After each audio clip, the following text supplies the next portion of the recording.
கப்பல் கடலில் போய்கிட்டு இருக்கு. புயல், சூறாவளி, அலையெல்லாம் பெருசு பெருசாக ரொம்ப உயரமாக உண்டாகுது.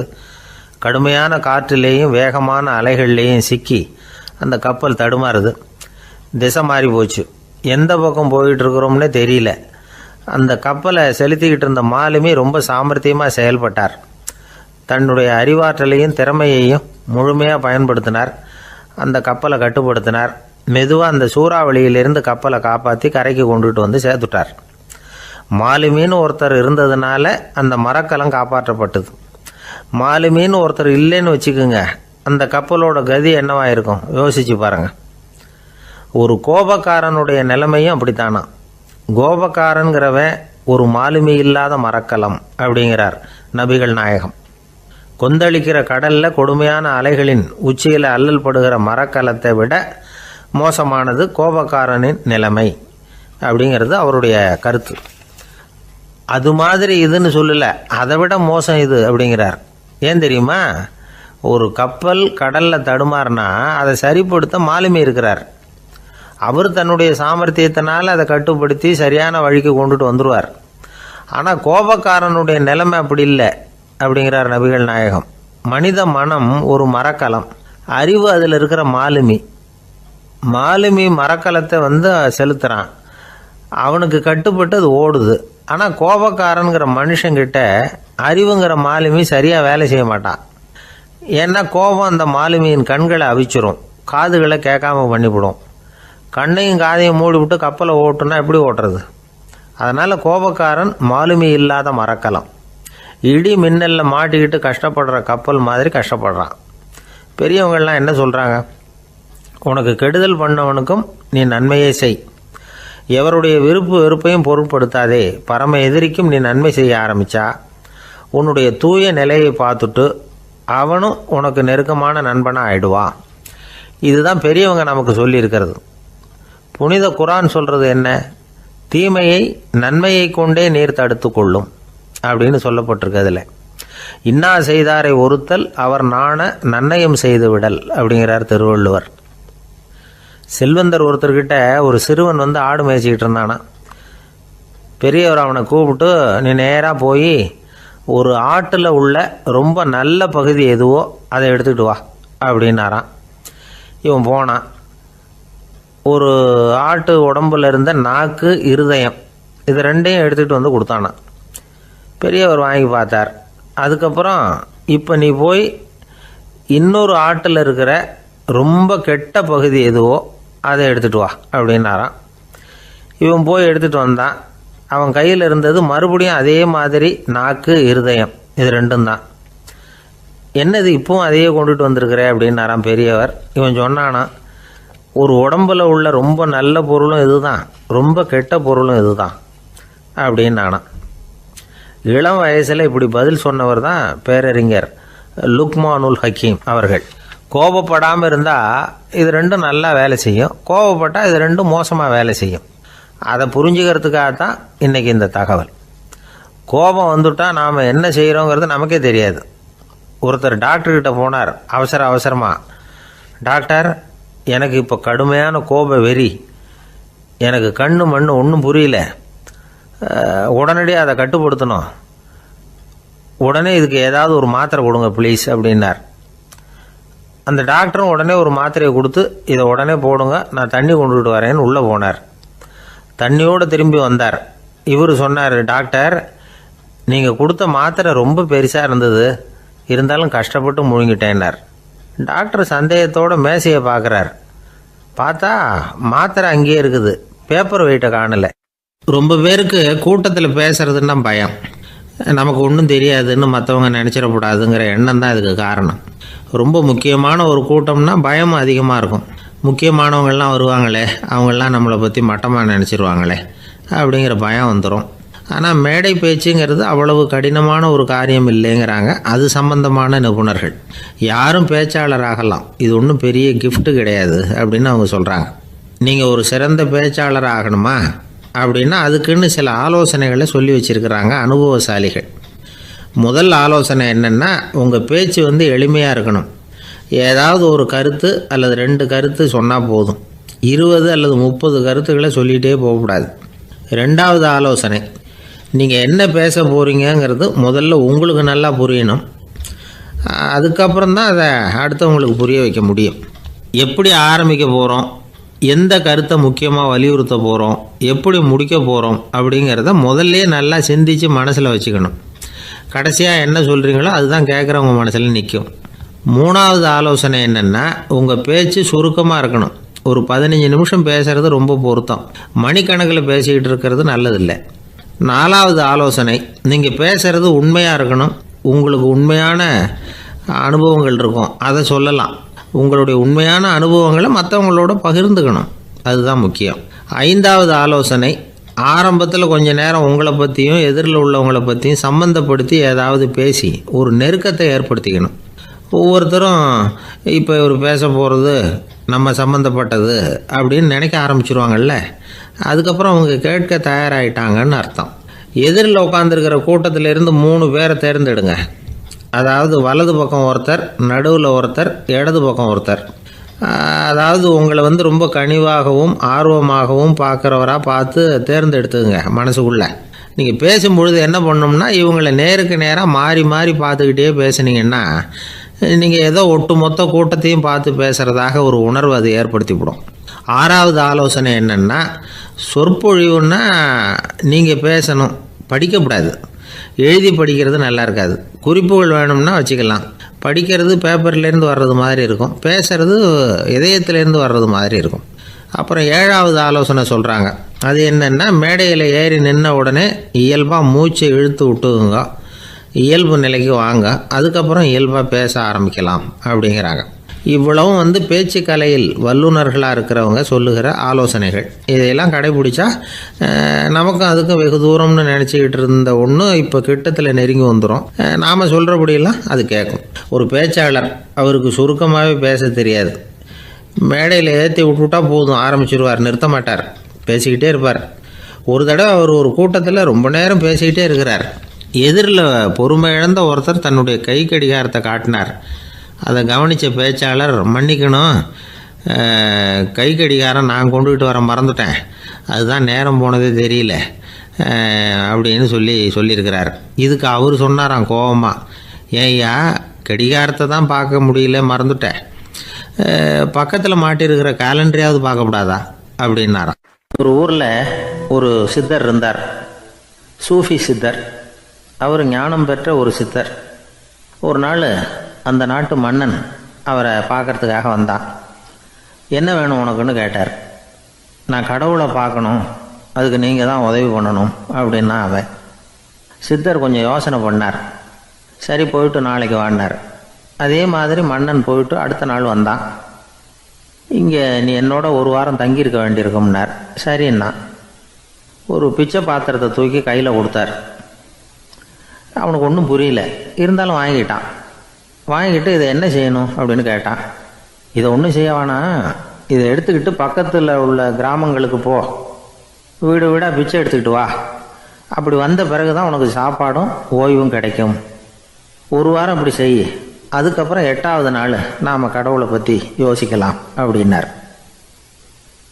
இப்படி இவர் சொன்னதை கேட்டதும் அந்த அரசனுக்கு அதிர்ச்சி ஆயிட்டுது. ஒரு மாதிரி ஆயிட்டான்.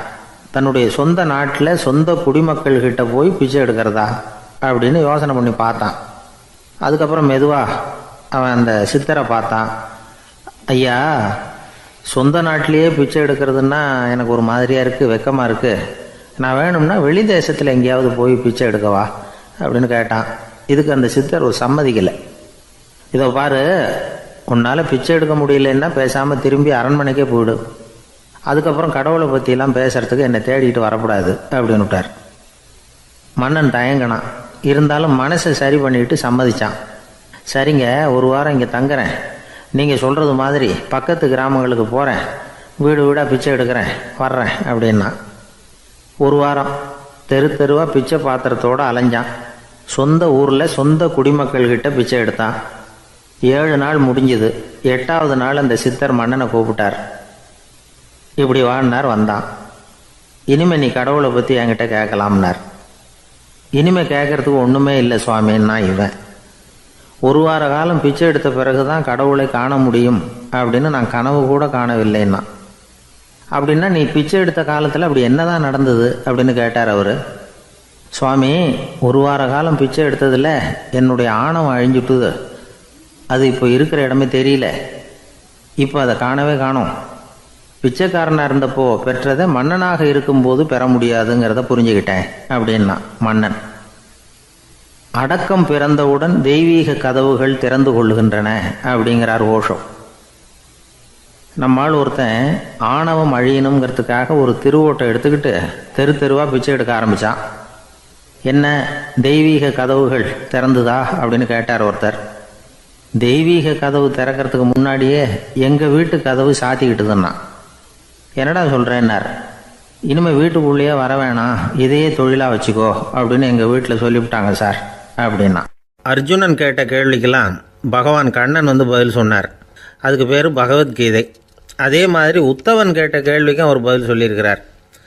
அதுக்கு என்ன பேருனா உத்தவ கீதைன்னு பேர். அது சரி, உத்தவன்னா யார்? கண்ணனுக்கு சின்ன வயசுலேருந்தே தேர் ஓட்டிக்கிட்டு இருந்தவன் அவன் தான். குருஷேத்திர போர் முடிஞ்சது. அதர்மத்தை அழித்து தர்மத்தை நிலைநாட்டி தர்மனுக்கு முடிச்சு விட்டினார் கண்ணபிரான். அதுக்கப்புறம் துவாரகைக்கு திரும்பினார். தான் வந்த காரியம் முடிஞ்சது. அதனால் இளமையிலிருந்தே தனக்கு தேரோட்டியாக இருந்து வந்த உத்தவனை கூப்பிட்டார். இதை பாருப்பா, உனக்கு வேணுங்கிறத கேளுன்னார். அவன் தனக்குன்னு எதையும் கேட்குறதுக்கு ஆசைப்படலை. இருந்தாலும் கேள்வி கேட்குறதில்ல அவன் ரொம்ப கெட்டிக்காரன். அதனால் கேட்க ஆரம்பித்தான். பரந்தாமா, ராஜசூய யாகத்துக்கு தர்மனை கூப்பிட்டு தன்னுடைய அரண்மனையில் விருந்து வச்சான் துரியோதனன். அதுக்கப்புறம் சூதாட்டத்துக்கு கூப்பிட்டான். தர்மன் வந்து தோல்வி அடைகிற மாதிரி பண்ணிவிட்டான். நீங்கள் தான் முக்காலமும் உணர்ந்தவராச்சே, சூதாட்டத்தில் தர்மர் ஜெயிக்கிறது மாதிரி பண்ணியிருக்கக்கூடாதா? இந்த பகடைக்காயை உருட்டுறப்போ நீங்கள் எதிர்பார்த்தது விழற மாதிரி பண்ணியிருக்கலாமே. சரி, அதுதான் இல்லை. வேடிக்கை பார்த்துக்கிட்டு இருந்த பீமன், அர்ஜுனன், நகுலன், சகாதேவன் இவங்களையும் பணையம் வச்சு ஆடுறப்போவாவது காப்பாற்றிருக்கலாம். அதையும் நீங்கள் செய்யலை.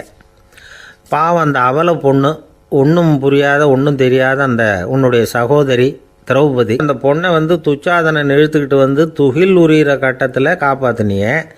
இது நியாயமா, முறையா, அறமா? இதுதான் உத்தவன் கேட்ட கேள்வி. இதுக்கு பரந்தாமன் பதில் சொல்கிறார்.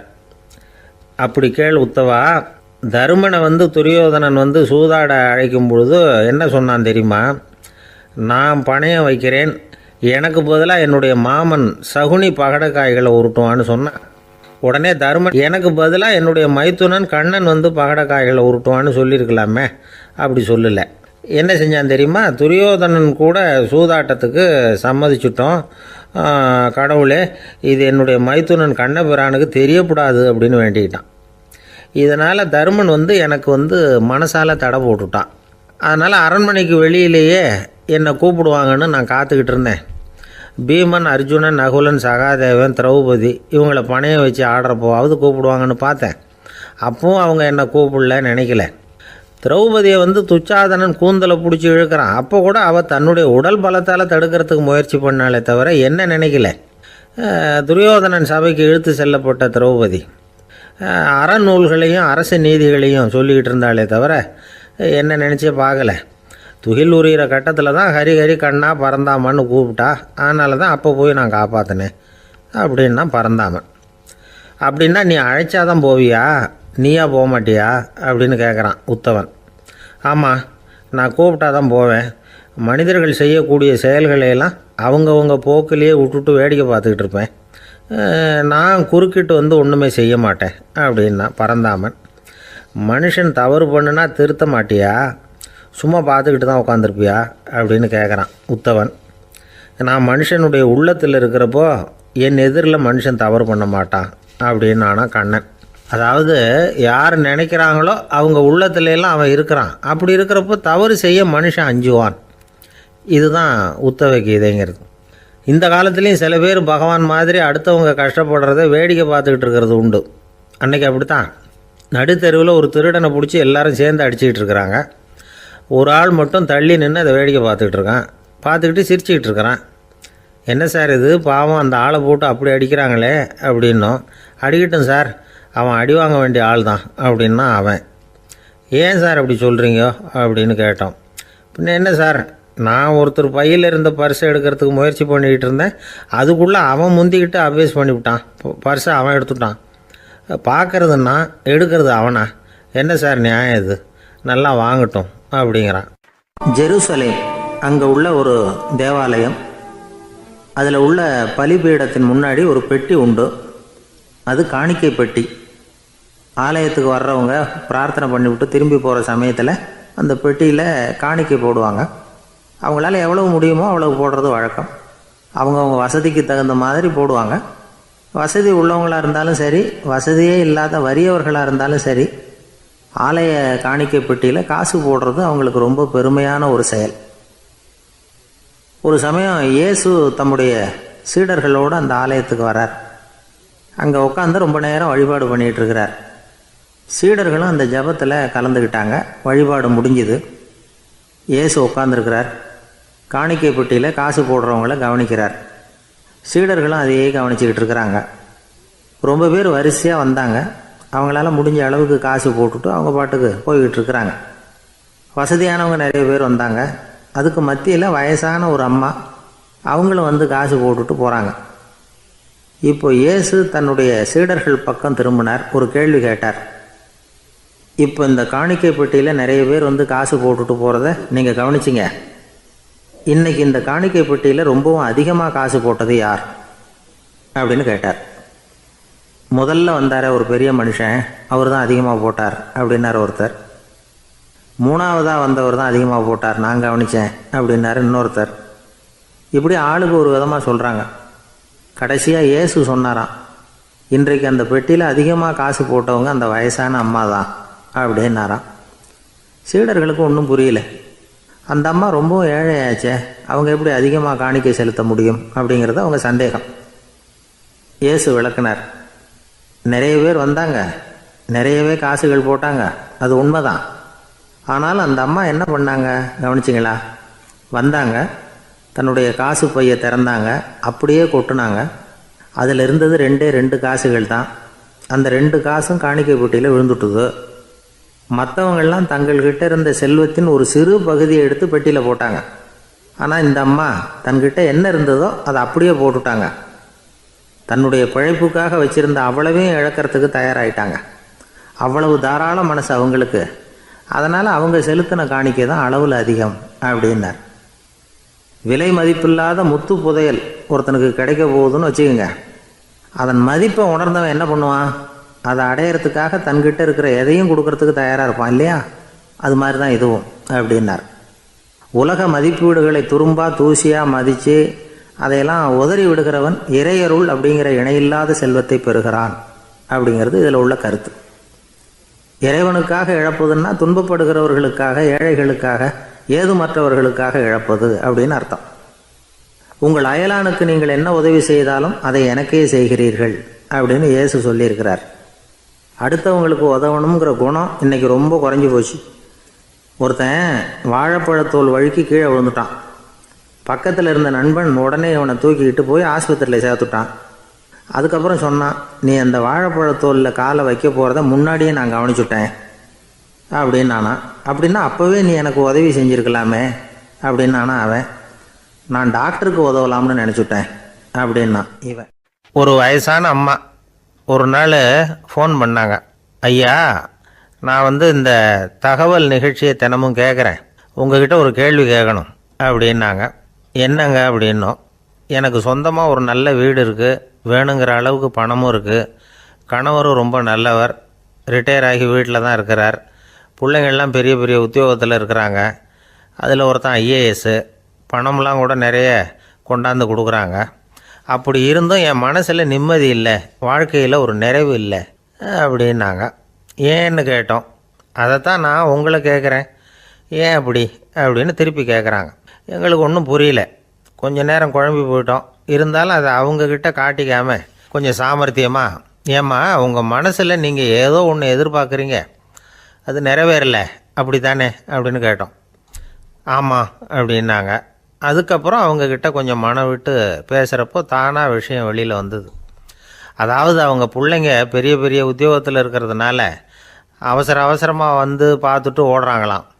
ஆசையாக அம்மான்னு கூப்பிட்டுக்கிட்டு கிட்ட உட்காந்து கொஞ்ச நேரமாவது என்கிட்ட பேசினா தானே என் மனசு கொஞ்சம் நிம்மதியாக இருக்கும். அது அவங்களுக்கு தெரிய மாட்டேங்குதே அப்படிங்கிறாங்க. இதுதான் அவங்களுடைய ஏக்கம். இந்த ஏக்கம் அந்த தாயின் மனசில் இருந்துக்கிட்டு இருக்குது. இப்படி மகனுடைய அன்புக்காக மட்டுமே ஏங்குற தாய்மார்கள் பல பேர் இருக்கிறாங்க இந்த உலகத்தில். இதை நினைக்கிறப்போ ஒரு வெளிநாட்டு நாடோடி கதை ஞாபகத்தில் வருது. அதாவது கடவுள் படைப்பு தொழிலில் ரொம்ப மும்முரமாக ஈடுபட்டுக்கிட்டு இருந்தாராம். மீன்களை படைச்சாராம், பறவைகளை படைச்சாராம், விலங்குகளை படைச்சாராம். அவருக்கு திருப்தி ஏற்படலை. அதுக்கப்புறம் மனிதர்களை படைச்சிருக்கிறார். அப்போவும் அவருக்கு மன நிறைவு ஏற்படலையா. கடைசியாக தன்னுடைய சக்தி முழுசையும் பயன்படுத்தி குறையே இல்லாத அளவுக்கு ஒரு படைப்பை உருவாக்கினாராம். அந்த உன்னதமான ஒரு படைப்பு அதுதான் பெண், அதாவது தாய். இப்படி உருவாக்கி எல்லாரையும் இந்த உலகத்தில் விட்டுவிட்டாராம். அதுக்கப்புறம் கொஞ்ச காலம் கழித்து தன்னுடைய தேவியை அழைச்சிக்கிட்டு இந்த பூலோகத்துக்கு வந்திருக்கிறார். தன்னுடைய குறையில்லாத படைப்பாகிய பெண்ணை பார்த்தாராம். ஏம்மா, உனக்கு இன்னும் ஏதாவது குறை இருந்தால் சொல்லு, அதையும் நிவர்த்தி பண்ணி விடுறேன் அப்படின்னாராம். அந்த அம்மா பார்த்துருக்காங்க. சுவாமி, எனக்கு நீங்கள் கொடுத்துருக்கிறது 2 கை. என்னுடைய பிள்ளைகளுக்கு சேவை செய்கிறதுக்கு இந்த 2 கை பத்தலை. அதனால் இன்னும் ஒரு 2 கை கொடுத்தா தேவலை அப்படின்னாங்களாம். கடவுள் பார்த்தார். அதனால் என்ன, அப்படியே செஞ்சு விடலாம், இதோ அதுக்கான வரம் கொடுத்துட்டேன் அப்படின்னார். அந்த அம்மாவுக்கு இப்போ 4 கை ஆகிட்டுது. 4 கையாலேயும் குழந்தைகளுக்கு சேவை செய்ய ஆரம்பிச்சுட்டாங்க. கடவுள் திருப்தியாக திரும்பி போனார். அதுக்கப்புறம் கொஞ்ச காலம் கழித்து மறுபடியும் திரும்பி வந்தார் தேவியோட. பெண்ணை பார்த்தார். இப்போ என்னம்மா சந்தோஷந்தானே அப்படின்னாராம்.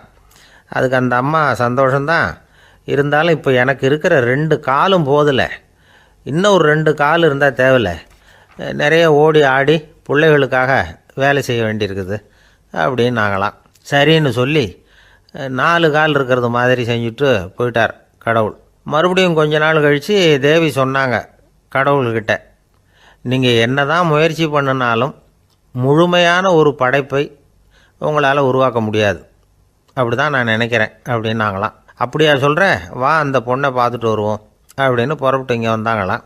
இங்கே பார்த்தா 4 கால் 4 கையோடு அந்த பொண்ணு ஒரு செவுத்தில் சாஞ்சி உட்காந்து அழுதுகிட்டு இருக்குது.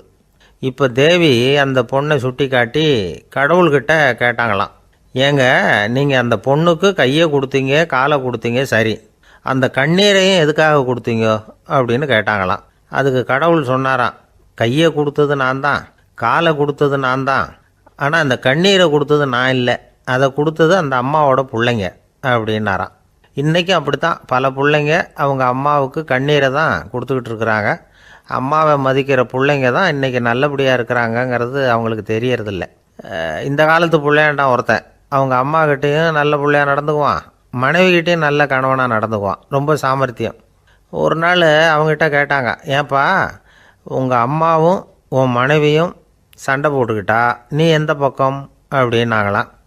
வீட்டுக்கு வெளிப்பக்கம் அப்படின்னானான் அவன். அங்கே ஒரு புதர் தெரியுது இல்லையா, இந்த புதருக்குள்ளே ஒரு சிங்கம் இருக்குது, அந்த பக்கமாக நான் போகிறப்போ வர்றப்போலாம் அது என்கிட்ட வம்பு வளர்க்குது, தகராறு செய்யுது, என் மேலே பாயுது, என்னை தாக்குது, ஏன்னு தெரியல அப்படின்னுது. இதை கேட்டதும் அந்த குரங்கு சொல்லிச்சு, இனிமேல் கவலைப்படாத, இந்த தடவை நான் உன்னை காப்பாற்றுறேன்னுது. அதுக்கப்புறம் ஒரு நாள் அந்த குரங்கும் கழுதியும் அந்த புதர் பக்கமாக போய்கிட்டு இருந்தாங்க. எதிர்பார்த்தது மாதிரியே நடந்தது. அந்த சிங்கம் எதிரில் வந்தது, கழுதியை பார்த்தது, உடனே அது மேலே பாய ஆரம்பிச்சுட்டுது. அவ்வளவுதான். உடனே இந்த குரங்கு என்ன பண்ணிச்சு தெரியுமா, கிடுகிடுன்னு ஒரு மரத்து மேலே ஏறி உட்காந்துக்கிட்டுது. அங்கே உட்காந்துக்கிட்டு கீழே அந்த கழுதியும் சிங்கமும் போடுற சண்டையை வேடிக்கை பார்க்க ஆரம்பிச்சுட்டுது. கொஞ்ச நேரம் கழித்து அடிபட்ட காயத்தோடு அந்த கழுதை மெதுவாக நடந்து வந்தது. குரங்கும் மெல்ல மரத்தை விட்டு கீழே இறங்குச்சு. இப்போ கழுதை கேட்டுது, என்னை காப்பாற்றுறேன்னு சொல்லிவிட்டு காலை வாரி விட்டுட்டியே, நீ பாட்டுக்கு மரத்து மேலே ஏறி உட்காந்துக்கிட்டே, அது நியாயமானது. குரங்கு பரிதாபமாக அதை பார்த்துது. நான் மரத்து மேலே இருந்து நீங்கள் 2 பேரும் சண்டை போட்டதை பார்த்துக்கிட்டு தான் இருந்தேன், உன்னோட சத்தம் தான் அதிகமாக இருந்தது, அது நீ சிரிக்கிற மாதிரி எனக்கு கேட்டுது, அதனால் நீ தான் ஜெயிச்சுக்கிட்டு இருக்க போல இருக்கு அப்படின்னு நினச்சிவிட்டேன்னது. இன்றைக்கி பல பேர் இப்படி தான் இருக்கிறாங்களாம். யார் ஜெயிக்கிறாங்க யார் தோக்குறாங்கங்கிறத முகத்தை பார்த்து கூட கண்டுபிடிக்க முடியறதில்ல, பேசுகிற பேச்சை வச்சு கூட கண்டுபிடிக்க முடியறதில்ல, தோற்கிறவங்க கூட சிரிக்கிற மாதிரி முகத்தை வச்சுக்கிறான். இன்றைய மனிதர்கள்கிட்ட ஏகப்பட்ட முரண்பாடுகள், பொய் முகங்களோட உலவுகிறவர்கள் தான் அதிகம். உண்மை முகம் எங்கே இருக்குது அப்படிங்கிறத புரிஞ்சுக்கிட்டு நண்பர்களை தேர்ந்தெடுக்கணும் அப்படிங்கிறது ஒரு முக்கியமான கருத்து. கடவுள் இந்த உலகத்தை படைச்சு விட்டு அதுக்கப்புறமும் கொஞ்ச நாள் இங்கேயே தங்கியிருந்தாராம். அப்போ தான் அவருக்கு ஒரு உண்மை புரிஞ்சுதான், இந்த உலகத்தில் தங்கி இருக்கிறது எவ்வளவு இடைஞ்சல்னு. தினமும் மனிதர்கள் தேடி வந்து ஏதாவது புகார் சொல்லிக்கிட்டே இருந்தாங்களாம். எனக்கு அது வேணும் இது வேணும்னு கேட்டுக்கிட்டே இருந்தாங்களாம். சில பேர் வந்தாங்க, நாங்கள் வந்து விவசாயம் பண்ணுறோம், தண்ணி இல்லாமல் பயிர் காயுது, எங்களுக்கு மழை வேணும் அப்படின்னாங்க. அவங்க போனதும் அதுக்கப்புறம் சில பேர் வந்தாங்க, நாங்கள் வந்து மண்பானை செய்கிறவங்க, நிறைய பானை செஞ்சு வச்சுருக்குறோம், மழை பெஞ்சால் எல்லாம் கரைஞ்சி வீணாக போயிடும், அதனால் இன்றைக்கி மழை பெய்யக்கூடாதுன்னாங்க. கடவுள் பார்த்தார், அவருக்கு என்ன பண்ணுறதுன்னே தெரியல, ஏகப்பட்ட குழப்பம், தலையை பிச்சுக்கலாம் போல் இருந்தது, கிட்டத்தட்ட பைத்தியம் பிடிக்கிற அளவுக்கு ஆகிட்டுது. எல்லாருடைய ஆசைகளையும் அவரால் நிறைவேற்ற முடியல, ஏன்னா ஒன்றுக்கு ஒன்று முரண்பாடாக இருந்தது. ஒரு நாள் தன்னுடைய அமைச்சரவையை கூட்டி ஆலோசனை கேட்டார். என்ன செய்யலாம்னு சொல்லுங்கன்னார். இது என்ன பிரமாதம், பேசாமல் இமயமலை அடிவாரத்தில் போய் உட்காந்துங்க, யாரும் தொந்தரவு பண்ண மாட்டாங்கன்னாங்க. அங்கேயும் மனிதர்கள் வர ஆரம்பிச்சுருவாங்களேன்னார் கடவுள். சரி அப்படின்னா சந்திரனில் போயிருந்துக்கலாமேன்னாங்க. அங்கேயும் மனுஷன் குடி வர போகிறான் அப்படின்னார் கடவுள். வெகு தூரத்துக்கு அப்பால் உள்ள நட்சத்திர மண்டலத்துக்கு போயிடலான்னாங்க. இதெல்லாம் நிரந்தர தீர்வாகாது, நிரந்தரமாக இந்த மனிதனுடைய தொல்லையிலேருந்து நான் விடுபடணும், அதுக்கு ஏதாவது வழி சொல்லுங்கன்னார் கடவுள். ஒரு வயசான ஆள் வந்தார். கடவுளுக்கு காதோட காதாக ஒரு வழியை சொன்னார். கடவுளுக்கு முகம் மலர்ந்தது. அதுதான் சரி, அப்படியே செஞ்சுடலான்னார். அந்த ஆள் சொன்ன ரகசியம் என்ன தெரியுமா? மனிதனால் அடைய முடியாத ஒரு இடம் இருக்குது, அது வேறு எங்கேயும் இல்லை, அவனுக்கு உள்ளே இருக்குது, அங்கே போய் மறைஞ்சிங்க, அதுக்கப்புறம் மனிதர்களால் உங்களுக்கு தொந்தரவு இருக்காதுன்னார். மனிதன் நினைக்காத இடம் அதுதான். அதாவது உள்ளுக்குள்ளே இருக்கிற உண்மையை புரிஞ்சிக்காமல் வெளியில் எங்கேயோ அது இருக்கிறதாக நினச்சி வரட்டிக்கிட்டு அலையிறான் மனுஷன். உள்ளே இருக்கிற உண்மை புரிஞ்சால் நாம் தன்னம்பிக்கையோடு தலை நிமிர்ந்து வாழலாம். வேடிக்கையாக ஒரு கதை சொல்லுவாங்க, இதை பாருங்கள், நம்ம பையன் எங்கே பணம் வச்சாலும் எடுத்து விட்றான், என்ன பண்ணுறதுன்னாங்க அம்மா. அப்பா கொஞ்சம் நேரம் யோசனை பண்ணார். அதுக்கப்புறம் சொன்னார், அவன் கண்ணில் படாத இடமா நம்ம வீட்டில் இருக்கிறது ஒரே இடம் தான், அங்கே பணத்தை வை திருட்டு போகாதுன்னார். அது எந்த இடம்னு கேட்டாங்க. அதுதான் அவன் பாட புஸ்தகம், அதில் வச்சிரு, அவன் தொடவே மாட்டான், பாட புத்தகத்தை தொடாமல் பரீட்சையில் வெற்றி பெற முடியாது அப்படிங்கிறத புரிஞ்சுக்கணும். உள்ளே இருக்கிற உண்மையை தொடாமல் வாழ்க்கையில் வெற்றி பெற முடியாது. அதனால் உண்மையை புரிஞ்சுக்கிட்டால் வாழ்க்கையில் வெற்றி நிச்சயம். சாலை ஓரமாக அழுதுகிட்டு உட்காந்துருந்தான். பிச்சை எடுத்து சாப்பிட்ற ஒருத்தன் அந்த பக்கமாக வந்தான். இவனை பார்த்தான். ஏன் அழுதுகிட்டு உட்காந்துருக்கிற, என்னாச்சு உனக்கு அப்படின்னு கேட்டான். அதுக்கு இவன் சொன்னான், என்கிட்ட ஒன்றுமே இல்லை, நான் இந்த உலகத்தில் இருந்து என்ன பிரயோஜனம், அதனால தான் அழுதுகிட்டு இருக்கிறேன் அப்படின்னா. உன்கிட்ட மறைஞ்சிருக்கிற புதையல் என் கண்ணுக்கு நல்லா தெரியுது, அது உனக்கு புரியல, அதனால தான் அழுதுகிட்டு இருக்கிற அப்படின்னா.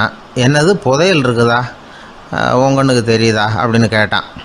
ஆமாம், எனக்கு தெரியுது, அந்த புதையலை நீ விற்கிறதுக்கு தயாராக இருக்கிறியா அப்படின்னு கேட்டான் இவன். இதை கேட்டதும் அந்த இளைஞனுக்கு ரொம்ப ஆச்சரியமாக போச்சு. என்னது இப்படி கேட்குறானே அப்படின்னு. என்கிட்ட ஒரு காசு கூட இல்லையே, அப்படி இருக்கிறப்போ புதையல் எங்கேருந்து வந்தது அப்படின்னா. இந்த நேரத்தில் அந்த பிச்சைக்காரன் சிரித்தான். இப்படி தான் இந்த உலகத்தில் எல்லோரும் சொல்லிகிட்டு இருக்கிறாங்க, என்கிட்ட ஒன்றுமே இல்லை ஒன்றுமே இல்லைன்னு சொல்லி, ஆனால் அவங்கக்கிட்ட தான் புதையல் இருக்குது, நீ வேணும்னா என் கூட வா, நம்ம நாட்டு அரசர்கிட்ட போவோம், உங்ககிட்ட இருக்கிற புதையலை அவர் நல்ல விலைக்கு எடுத்துக்குவார் அப்படின்னா. அது எப்படி உனக்கு தெரியும்னா, இதுக்கு முன்னாடியும் இது மாதிரி பல பேரை நான் வந்து ராஜா கிட்ட அழைச்சிட்டு போயிருக்கிறேன், அதனால தான் உன்னை பார்த்தேன், உன்னையும் கூப்பிட்றேன், நீ சரின்னு சொன்னால் உன்னை அழைச்சிட்டு போகிறேன், உங்ககிட்ட இருக்கிற புதையலை அவர் நல்ல விலை கொடுத்து எடுத்துக்குவார் அப்படின்னு சொன்னான். இவன் இப்படி சொல்கிறது அந்த இளைஞனுக்கு ஒன்றுமே புரியல. இது என்னது, இந்த ஆள் இப்படி சொல்லிகிட்டு இருக்கிறான், நம்மக்கிட்ட என்ன இருக்குது, அதுவும் இல்லாமல் இவனே பிச்சை எடுத்து சாப்பிட்டுக்கிட்டு இருக்கிறான், இவன் போய் நம்மளை ராஜா கிட்ட அழைச்சிட்டு போகிறதா போகிறேங்கிறானே என்ன அப்படின்னு சொல்லி அவன் யோசனை பண்ணான். என்ன யோசிக்கிற, உனக்கு பணம் வேணும்னா என்னோட வா அப்படின்னா. இளைஞன் ஒரு முடிவுக்கு வந்தான். சரி, இங்கேயே உட்காந்துக்கிட்டு இருக்கிறத விட அங்கேயாவது போய் பார்ப்போமே, இங்கே அழுதுகிட்டு உட்காந்துருக்கிறதுல என்ன பிரயோஜனம், ஏதோ கூப்பிட்றான் போய் பார்த்துட்டு வருவோமே அப்படின்னு சொல்லி அவன் கூட புறப்பட்டான். பிச்சைக்காரன் முன்னாடி போயிட்டே இருக்கிறான், இந்த இளைஞன் பின்னாடி நடந்து போயிட்டுருக்கான். ரெண்டு பேரும் அரண்மனையை நோக்கி போகிறாங்க. பாதி வழி போயிருப்பாங்க. வழியில் அந்த பிச்சைக்காரன் சொன்னான், இதை பாரு, முன்னாடியே சில விஷயங்களை நாம் பேசிக்க வேண்டியிருக்கு, சரியாக தெளிவாக முடிவு எடுத்துக்கிட்டு அதுக்கப்புறம் ராஜாக்கிட்ட போகணும். ஏன்னா அங்கே போய் அது முடியாது இது முடியாதுன்னு நாம் நமக்குள்ளே சண்டை போட்டுக்கிட்டு இருக்க முடியாது. ராஜாவுக்கு விலையை பற்றி கவலையே இல்லை. எவ்வளவு சொன்னாலும் நமக்கு பணம் கிடச்சிரும். ஆனால் அதுக்கப்புறம் நான் இதை விற்கிறதுக்கு தயாராக இல்லைன்னு சொல்லிடக்கூடாது.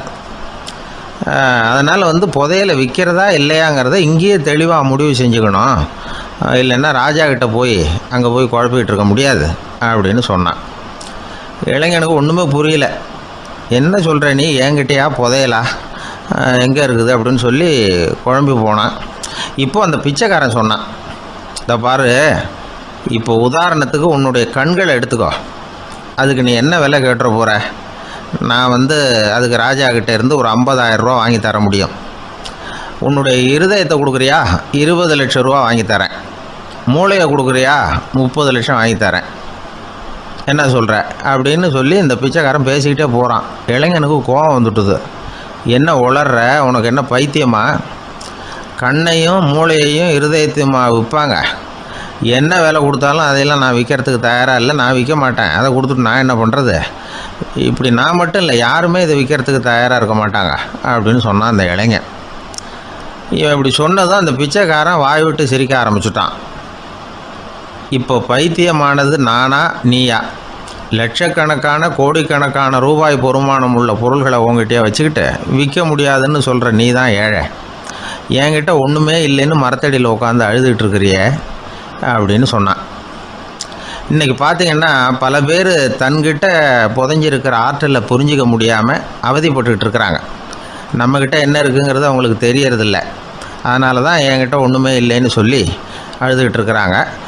இதை விளங்க வைக்கிறதுக்கு பெரியவங்க சொல்கிற கதை இது. நம்மக்கிட்ட இருக்கிற புதையலை நாம் தான் தோண்டி எடுக்கணும். உண்மையான புதையலுங்கிறது உள்ளே இருக்குது. ஆனால் அதை வெளியில் தேடுற ஆசாமிகள் தான் அதிகம். சராசரி மனித இயல்பு அப்படி. நம்மக்கிட்ட விலை மதிக்க முடியாத பகுத்தறிவு இருக்குது.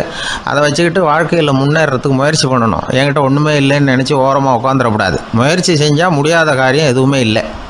ஒரு ரயில்வே ஸ்டேஷன் பக்கம் வெளியில் ஒரு டாக்ஸி நின்றுக்கிட்டு இருந்தது. அந்த பக்கமாக வந்த ஒருத்தர் டாக்ஸி டிரைவரை பார்த்து சொன்னார், ஐயா, உங்கள் வண்டியில் பின் சீட்டில் ஒரு மணி பர்ஸு கிடக்கு, யாரோ மறந்து விட்டுட்டு போயிருக்கிறாங்க அப்படின்னார். இல்லை அது காலி பர்ஸு தான், நான் தான் அதை அங்கே போட்டு வச்சுருக்கிறேன்னார் டிரைவர். ஏன்னு கேட்டார் அவர். இதுக்கு டிரைவர் சொன்னார், அதை பார்க்குற யாராவது அதை எடுத்துக்கலாம்ங்கிற ஆசையிலையாவது சவாரிக்கு வருவாங்க, அதுக்காக தான் போட்டு வச்சுருக்கிறேன் அப்படின்னார். ஒரு ராஜா ஊரெல்லாம் சுற்றி பார்த்துட்டு வரலாம்னு ஒரு நாள் புறப்பட்டு போனார். ஒரு இடத்துல தறி நெசவு வேலை ரொம்ப மும்முரமாக நடந்துக்கிட்டு இருந்தது. ஒரு பெரியவர் தறியால் நெசவு வேலை செஞ்சுக்கிட்டு இருந்தார். பக்கத்தில் ஒரு அழகான பொண்ணு உட்காந்து நூலை சுற்றிக்கிட்டு இருக்குது. ராஜா அந்த பெரியவரை பார்த்து யார் இந்த பொண்ணுன்னு விசாரித்தார். ராஜா அப்படி கேட்டதும் அவருக்கு ரொம்ப பெருமையாக போயிட்டுது. ஏன்னா உட்காந்துருந்தது அவரோட மகள். அரசே, இது என்னுடைய மகள். இவ வேகமாக நூல் திரிக்கக்கூடியவள். வைக்கோல் எடுத்து இவ திரிச்சா கூட அது எல்லாம் பவுனிழையாக வெளியில் வரும் அப்படின்னு ஒரு ராசி இவளுக்கு அப்படின்னு ரொம்ப பெருமையாக ராஜா கிட்ட சொன்னார். ராஜா இதை கேட்டதும் அசந்துட்டார். அப்படியா, இவ்வளவு அழகும் சாமர்த்தியமும் உள்ள இந்த பொண்ணு என்னோட வரட்டுமே, இவளை என் மருமகளை ஆக்கிக்கிறேன் அப்படின்னார் ராஜா. அந்த பெரியவருக்கு ஒன்றும் புரியல. ஏதோ கொஞ்சம் பெருமையாக சொல்ல போக அது இப்படி ஆயிட்டுதே அப்படின்னு கவலைப்பட்டார். இருந்தாலும் ராஜா பேச்ச தட்ட முடியுமா, மகளை அனுப்பி வச்சுட்டார். ராஜா அந்த பொண்ணை அரண்மனைக்கு அழைச்சிட்டு வந்தார். அங்கே ஒரு அறையில் வச்சு பூட்டி விட்டார். அந்த ரூமு நிறைய வைக்கோலை கொண்டாந்து போட்டு அடைச்சாங்க. 3 ராட்டைகள் வேற வச்சுருந்தாங்க. நாளைக்கு பொழுது விடியறதுக்குள்ளே நீ இந்த வைக்கோலையெல்லாம் தங்க இழைகளாக மாற்றி காட்டணும். நாளைக்கு காலம்பரம் நான் இந்த அறை கதவை திறப்பேன்.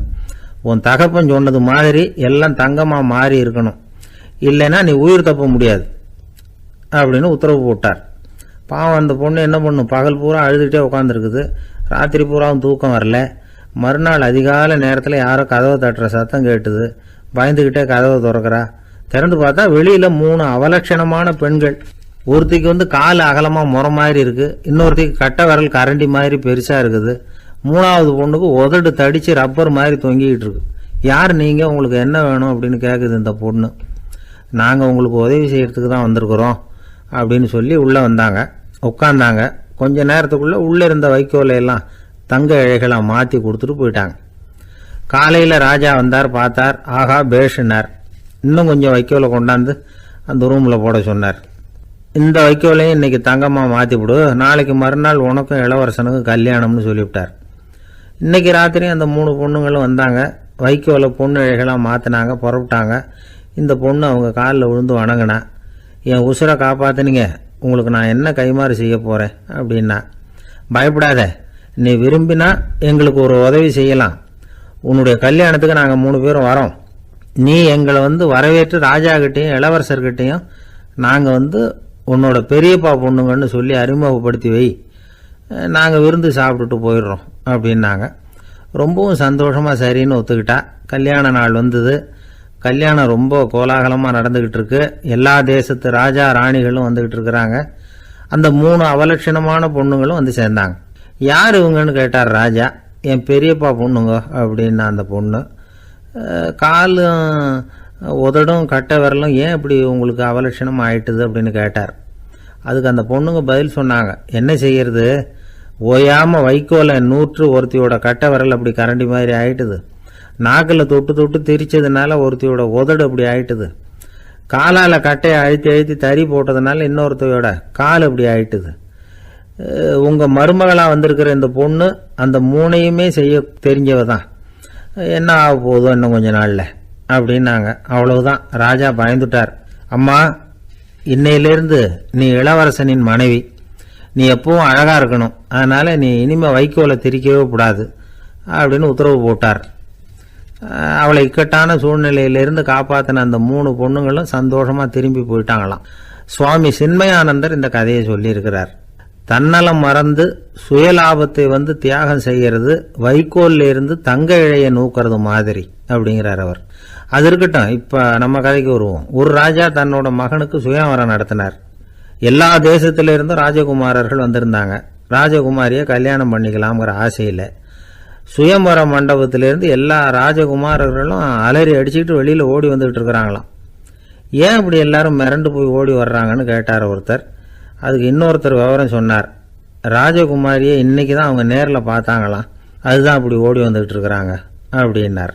காசி மாநகரத்தை பிரம்மதத்தன் அப்படிங்கிற ராஜா ஆட்சி பண்ணிட்டு வந்தார்.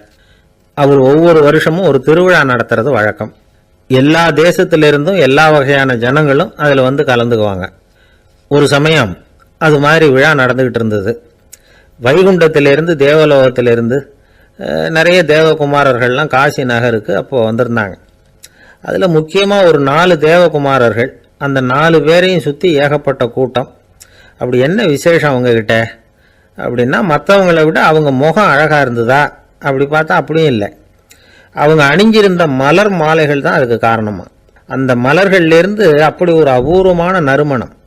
இதுக்கு முன்னாடி இப்படி ஒரு நறுமணத்தை அந்த ஊர் ஜனங்க அனுபவிச்சதே இல்லை. அதுதான் அந்த 4 பேரையும் சுற்றி கூட்டம். எல்லாரும் கேள்வி கேட்க ஆரம்பித்தாங்க.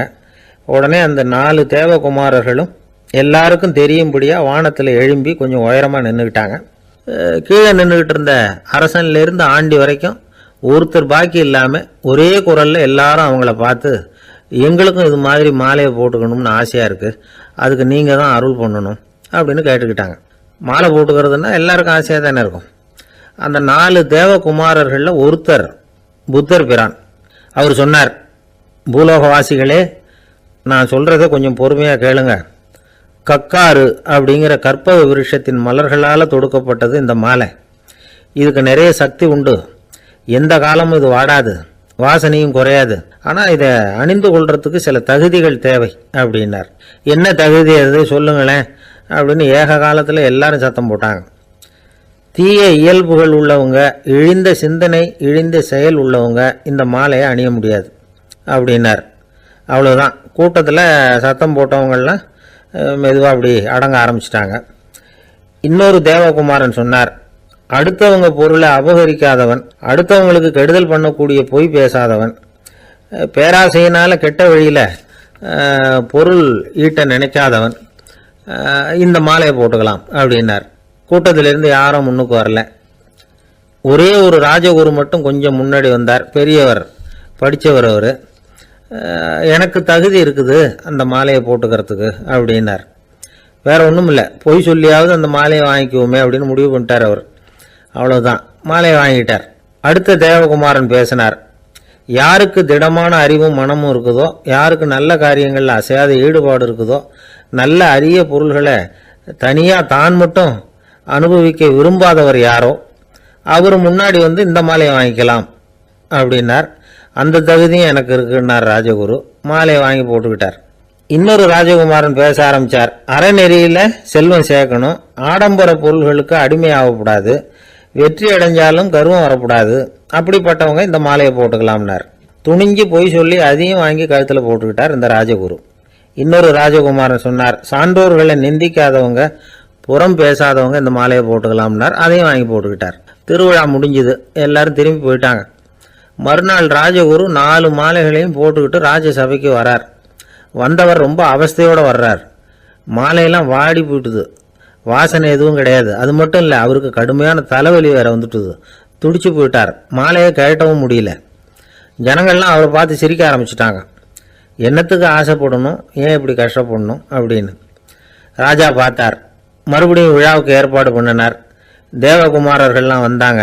ராஜகுரு வந்தார். மக்கள் முன்னிலையில் அவங்க காலில் விழுந்தார், மன்னிப்பு கேட்டுக்கிட்டார்.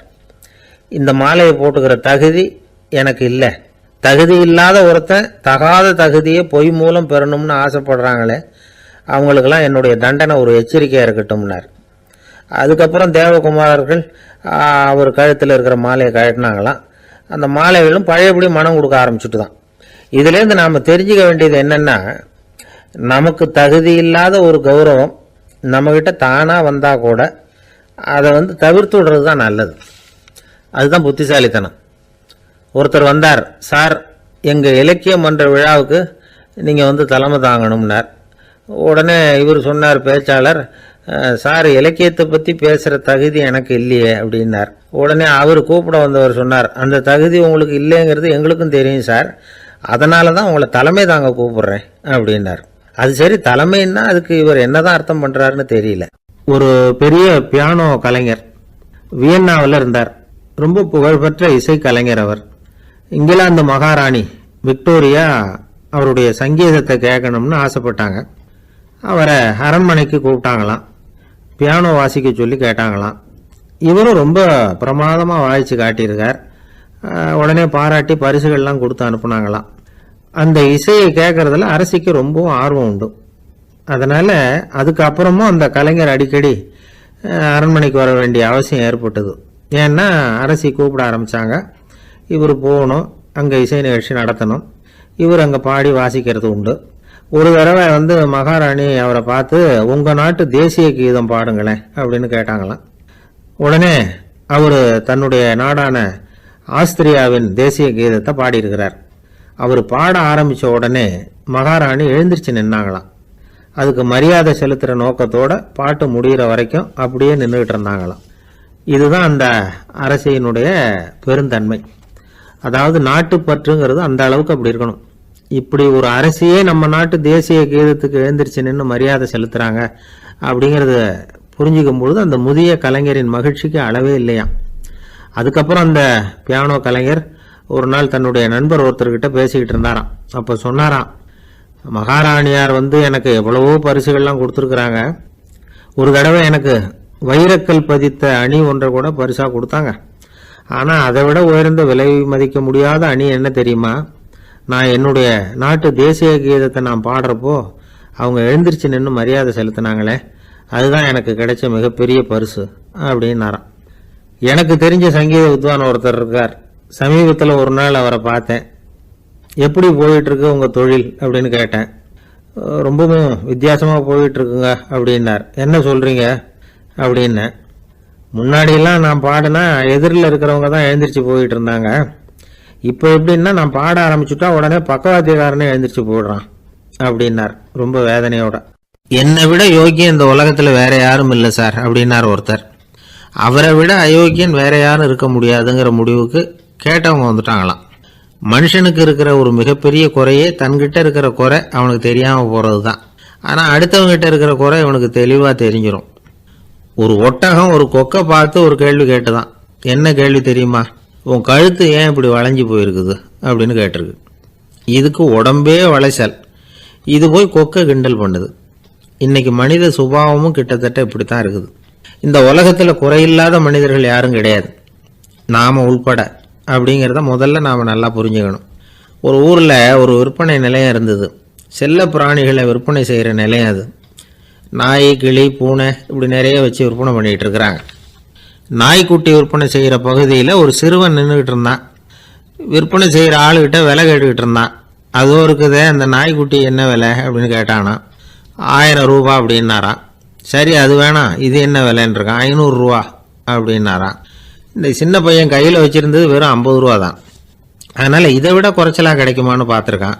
அந்த கடையில் ஒரு மூலையில் சரியாக கவனிக்கப்படாமல் ஒரு நாய்க்குட்டி படுத்து கிடந்தது. பாவமாக கத்திக்கிட்டு இருந்தது. அதை பார்த்ததுமே இவனுக்கு அது ரொம்ப பிடிச்சி போச்சு. உடனே அந்த கடைக்காரரை பார்த்து, அதுவும் அந்த மூலையில் படுத்து கிடக்குதே அந்த நாய்க்குட்டி என்ன விலை அப்படின்னு கேட்டிருக்கான்.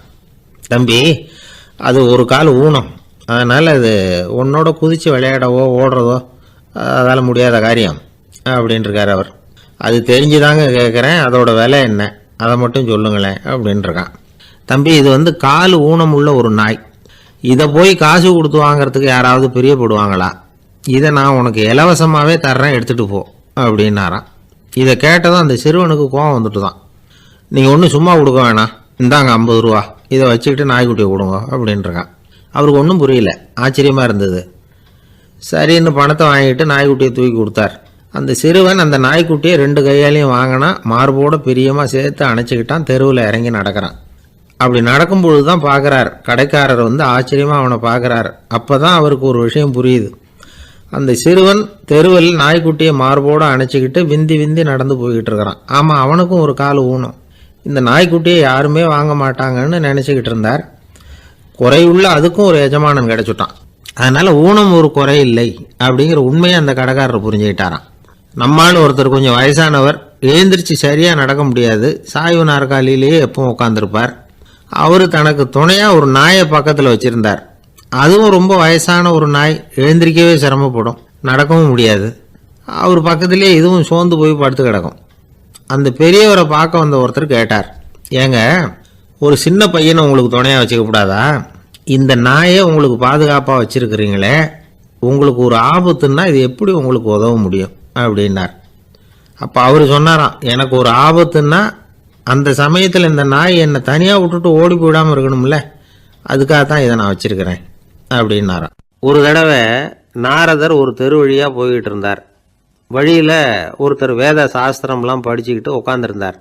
அவர் நாரதரை பார்த்து, எங்கே போயிட்டு இருக்கிறீங்கன்னு கேட்டார். கடவுளை பார்த்துட்டு வரலாம்னு போயிட்டுருக்கிறேன் அப்படின்னார் நாரதர். அப்படின்னா அவர்கிட்ட எனக்கு எப்போ முக்தி கிடைக்கும்னு கேட்டுட்டு வாங்களேன் அப்படின்னார் இவர். சரி, கேட்டு வரேன் அப்படின்னு சொல்லிவிட்டு நாரதர் நடந்தார். கொஞ்சம் தூரத்தில் ஒரு மரத்தடியில் ஒரு தொழிலாளி செருப்பு தைச்சிக்கிட்டு உட்காந்துருந்தார். அந்த ஆளும் அதே மாதிரி கேட்டுக்கிட்டார், எனக்கு எப்போ முக்தி கிடைக்கும்னு கடவுள்கிட்ட கேட்டுக்கிட்டு வாங்களேன்னார். அவர்கிட்டையும் சரின்னு சொல்லிவிட்டு நாரதர் நேராக வைகுண்டத்துக்கு வந்து சேர்ந்தார். கடவுளை பார்த்தார். இவங்க 2 பேரும் சொல்லி அனுப்பின விஷயத்தை பற்றி கேட்டார். அதுக்கு கடவுள் சொன்னார், அந்த செருப்பு தைக்கிற தொழிலாளி உடல் நீத்ததும் உடனே என்னை வந்து அடைவான். ஆனால் அந்த சாஸ்திரம் படித்த ஆள் இப்போதைக்கு என்கிட்ட வந்து சேரமாட்டான். அவன் இன்னமும் பல பிறவிகள் எடுத்து அங்கேயே இருக்க வேண்டியிருக்குது. எப்போ இங்கே வந்து சேருவான்னு எனக்கே தெரியாது அப்படின்னார். நாரதருக்கு இதோட ரகசியம் என்னங்கிறது புரியல. எனக்கு ஒன்றும் புரியலையேன்னாரான் கடவுள்கிட்ட. சீக்கிரம் புரிஞ்சுக்குவேன், நீ திரும்பி போகிறப்போ நான் இங்கே வைகுண்டத்தில் என்ன செஞ்சுக்கிட்டு இருக்கேன்னு கேட்டால், ஒரு ஊசியின் துவாரத்தில் ஒரு யானையை கோத்துக்கிட்டு இருக்கிறேன்னு அவங்கக்கிட்ட சொல்லு அப்படின்னார் கடவுள் சிரிச்சுக்கிட்டே. நாரதர் பூமிக்கு திரும்பினார். கடவுளை பார்த்தீங்களா, எப்படி இருக்கார் அப்படின்னு விசாரித்தார் வேத சாஸ்திரம் படித்தவர். ஓ பகவானா, அவர் யானையை ஊசியின் காதில் நுழைச்சிக்கிட்டு இருக்கிறார் பார்த்தேன்னார் நாரதர். ஊசி காதில் யானையா? அது எப்படி முடியும்? நீங்கள் சொல்கிறத நான் நம்ப மாட்டேன்னு விட்டார் அவர். சரி, இந்த ஆளுக்கு இறைவன் பேரில் நம்பிக்கை இல்லை அப்படிங்கிறத நாரதர் புரிஞ்சுக்கிட்டார். அடுத்தபடியாக அந்த தொழிலாளி இருந்த இடத்துக்கு போனார். இறைவனை பார்த்தீங்களான்னு கேட்டார் அவர். பார்த்தேன், ஒரு ஊசி துவாரத்தில் யானையை கோத்துக்கிட்டு இருந்தார் அப்படின்னு சொல்லிவிட்டு நாரதர் அந்த ஆள் முகத்தை கவனித்தார். அந்த தொழிலாளி இதை கேட்டுட்டு கொஞ்சம் கூட ஆச்சரியப்படலை. அவரால் முடியாத காரியம் கூட உண்டானார்.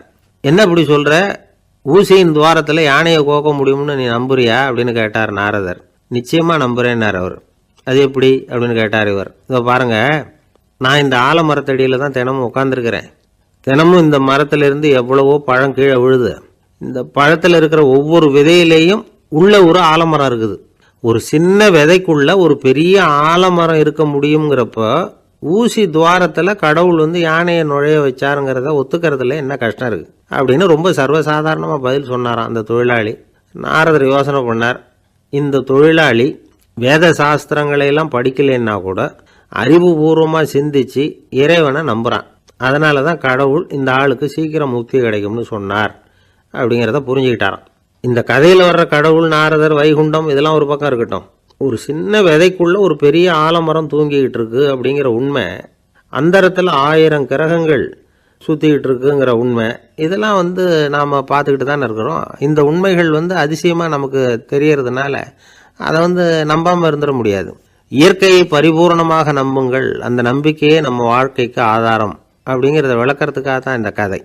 இந்த காலத்தில் நம்ம பிள்ளைங்களுக்கெல்லாம் இது மாதிரி நம்பிக்கை அதிகமாகவே இருக்குது. ஒரு நாள் ஒரு சின்ன பையன்கிட்ட கேட்டேன், ஏன்பா கடவுள் வந்து ஒரு பானைக்குள்ளே ஒரு யானையை நுழைய வச்சுட்டாருன்னு சொன்னால் அதை நீ நம்புவியா அப்படின்னு கேட்டோம். நம்புவேன் சார், அது ஒன்றும் பெரிய அதிசயம் இல்லைன்னா. எப்படிறான்னு கேட்டோம். எப்படின்னா அந்த பானை வந்து அந்த யானையை விட பெருசாக இருந்திருக்கும், அவ்வளவுதான் அப்படின்னு சொல்கிறான். ஒரு தீக்குச்சி தீப்பெட்டியை பார்த்து கேட்டுதான், நாம் 2 பேரும் தானே உரசிக்கிறோம், ஆனால் நான் மட்டும் தீ பிடிச்சி எரிஞ்சு போகிறேன், நீ அப்படியே இருக்கிறியே அப்படின்னு தான். அதுக்கு தீப்பெட்டி சொல்லியிருக்குது, உனக்கு தலையில் கணம் இருக்குது அதனால் அழிஞ்சு போகிற அப்படின்னு தான். எப்படி இருக்கு பாருங்கள் இந்த பதில்.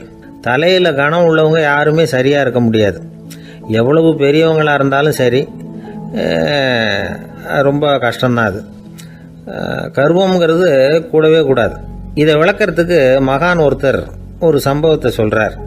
அர்ஜுனன் வந்து தீர்த்த யாத்திரை பண்ணானா, அப்போது தென்னிந்தியாவுக்கு வந்திருக்கிறான். ராமேஸ்வரத்துக்கு போனப்போ அங்கே இலங்கைக்கு கல்லுலாம் அடுக்கி போடப்பட்டிருந்த பாலத்தை பார்த்தானா.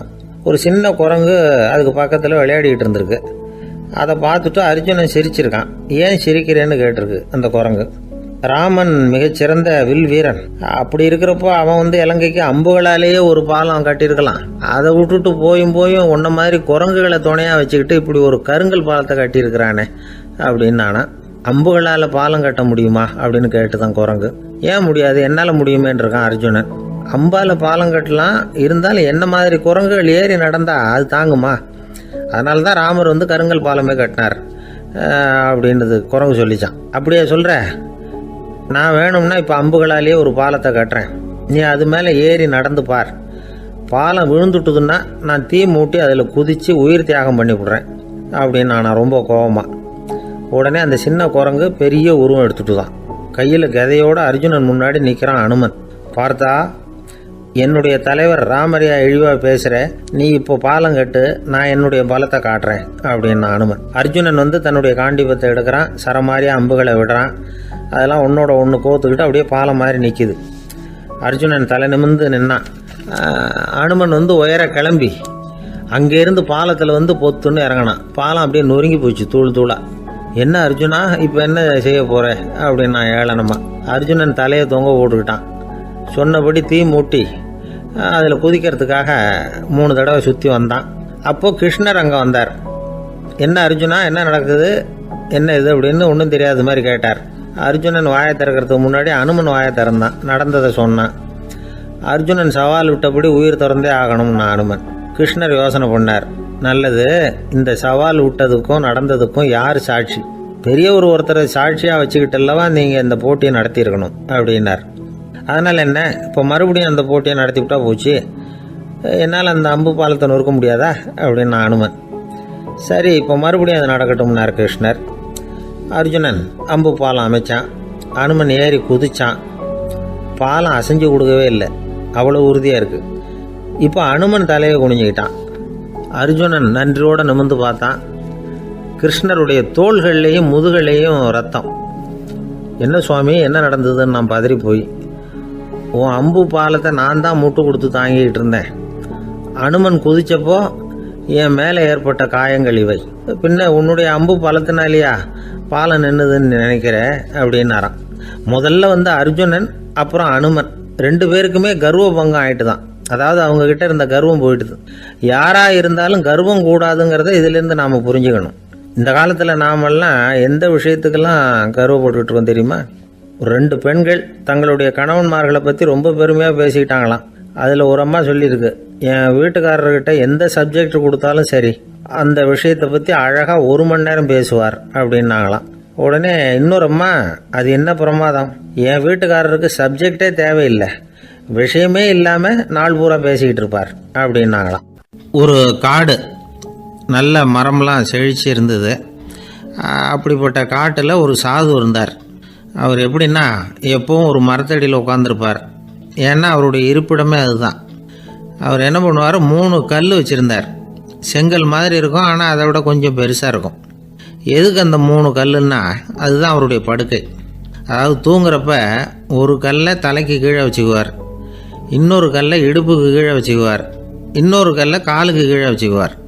உடம்பை வந்து அப்படியே ஒரு தகட்டால் மூடிக்குவார், அப்படியே தூங்கி போடுவார். மழை பெய்யுதுன்னு வச்சுங்க, அவர் உடம்பு வந்து 3 கல் மேலே இருக்குதா, அதனால் தண்ணி வந்து அடியில் ஓடி போடும், உடம்பு நனையாது. மேலே தகடு இருக்கிறதுனால மழையும் உடம்புல படாது. அவர் தூக்கமும் கிடாது, நிம்மதியாக தூங்குவார். பகலில் அந்த 3 கல்லையும் ஒரு சேர ஒரு அடுப்பு மாதிரி வச்சு அது மேலே உட்காந்துக்குவார். அதனால் பாம்பு பூச்சி எதுவும் அவரை வந்து தொந்தரவு பண்ணுறதில்ல, அது பாட்டுக்கு நடந்து போயிடும். அவர் பாட்டுக்கு நிம்மதியாக இருப்பார். யாராவது எதையாவது கொண்டுகிட்டு வந்து கொடுத்தா அதை வாங்கி சாப்பிடுவார், அவ்வளவுதான். ஒரு நாள் அந்த நாட்டு அரசன் காட்டுக்கு வேட்டையாட வந்தான். அந்த வழியாக வந்தப்போ இந்த சாது படுத்துருக்கிறத பார்த்தான், பரிதாபப்பட்டான். ஐயோ பாவம், இவர் இப்படி இந்த கல் மேலே உடம்பை வச்சுக்கிட்டு தூங்குறாரு, என்ன பாடுபடுவார், இவரை நாம் வந்து அரண்மனைக்கு அழைச்சிட்டு போய் சுகமாக நிம்மதியாக இருக்கிறதுக்கு வழி செஞ்சு கொடுப்போம், அது ரொம்ப நல்லாயிருக்கும் அப்படின்னு நினச்சான். அப்படி நினச்சிக்கிட்டே அரண்மனைக்கு வந்துட்டான். அதுக்கப்புறம் ஒரு பல்லக்கையும் 2 சேவகர்களையும் காட்டுக்கு அனுப்பி அந்த சாதுவை மெதுவாக இங்கே அழைச்சிட்டு வந்துடுங்க அப்படின்னு சொல்லி அனுப்பி வச்சான். இவங்க போய் அவர்கிட்ட விவரத்தை சொன்னாங்க. எனக்கு என்னத்துக்கு அரண்மனை வாசம் அப்படின்னார். இருந்தாலும் மன்னர் உத்தரவு, நீங்கள் அவசியம் வரணும் அப்படின்னாங்க இவங்க. சரின்னு சொல்லிவிட்டு வேறு வழி இல்லாமல் புறப்பட்டார். புறப்படும் பொழுது என்ன பண்ணாருன்னா, மறக்காமல் அந்த 3 கல் ஒரு தகடு அதையும் எடுத்து பல்லக்கில் வச்சுக்கிட்டார். என்னத்துக்கு இதையெல்லாம் எடுத்து வைக்கிறாரு அப்படின்னு சொல்லி அவங்க யோசனை பண்ணாங்க. இருந்தாலும் அதை பற்றி ஒன்றும் கேட்கல. பேசாமல் அவரை அழைச்சிட்டு போய் அரண்மனையில் விட்டுட்டாங்க. அரசன் ஓடி வந்தான், வரவேற்றான், அறுசுவை உணவு படைத்தான். அவர் படுக்கிறதுக்கு தங்க கட்டில், பட்டு மெத்தை, இப்படி எல்லாம் ஏற்பாடு பண்ணி வச்சான். இங்கே படுத்து ஓய்வு எடுத்துங்க அப்படின்னு சொல்லிவிட்டு அவன் பாட்டு போயிட்டான். மறுநாள் காலையில் வந்து பார்க்குறான், சாது படுத்துருக்கிறார். எப்படி தெரியுமா, அந்த பட்டு மெத்தை மேலே 3 கல்லையும் வச்சு வழக்கம் போலவே அது மேலே படுத்துருக்கிறார், அதுக்கு மேலே தகடு. அரசன் பார்த்துட்டு அதிர்ச்சி ஆகிட்டான். என்ன சுவாமி இப்படி அப்படின்னா, சாது சொன்னார், எனக்கு வந்து தேவையும் இல்லை குறையும் இல்லை, எல்லா இடத்துலையும் எனக்கு ஒரே மகிழ்ச்சி தான் அப்படின்னார். மகிழ்ச்சிங்கிறது தங்க கட்டிலேயோ பட்டு மெத்தையிலேயோ இல்லை, அது வந்து மனசில் இருக்கிற ஒரு விஷயம். உண்மையான மகிழ்ச்சிக்கு வழி வந்து மனப்பக்குவம் அப்படிங்கிறது அந்த அரசனுக்கு புரிஞ்சுதான். இந்த காலத்தில் ஒரு சாமியார், அவரை தேடி ஒரு சீடன் வந்தான். என்னாச்சு தெரியுமா, சுவாமி எனக்கு நிம்மதி வேணும்